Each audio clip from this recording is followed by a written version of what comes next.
3 ମଣ୍ଡିରୁ 1100 କ୍ୱିଣ୍ଟାଲ ଧାନ କିଣା ହେଲା। ବାଲିଅନ୍ତା ବ୍ଲକ ଅଞ୍ଚଳରେ ଆଜି 3ଟି ଧାନ ମଣ୍ଡି ଶୁଭାରମ୍ଭ ହୋଇଛି। ଭଇଁଚୁଆ ସେବା ସମବାୟ ସମିତି ମଣ୍ଡିରୁ 8 ଜଣ ଚାଷୀଙ୍କଠାରୁ 200 କ୍ୱିଣ୍ଟାଲ ଧାନ କିଣା ଯାଇଥିଲା। 46 ଚାଷୀଙ୍କ ଲାଗି 1041 କ୍ୱିଣ୍ଟାଲ ଧାନ ସଂଗ୍ରହ ନେଇ ଟୋକନ ଆସିଥିଲା।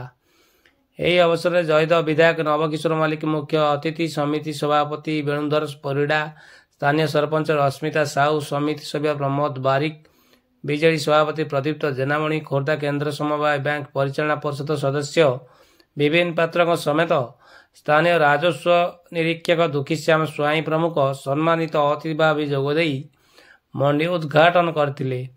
ସମ୍ପାଦକ ଦେବେନ୍ଦ୍ର ପୃଷ୍ଟି ଓ ବିଶ୍ୱଜିତ ପୃଷ୍ଟି ମଣ୍ଡି ପରିଚାଳନା କରିଥିଲେ।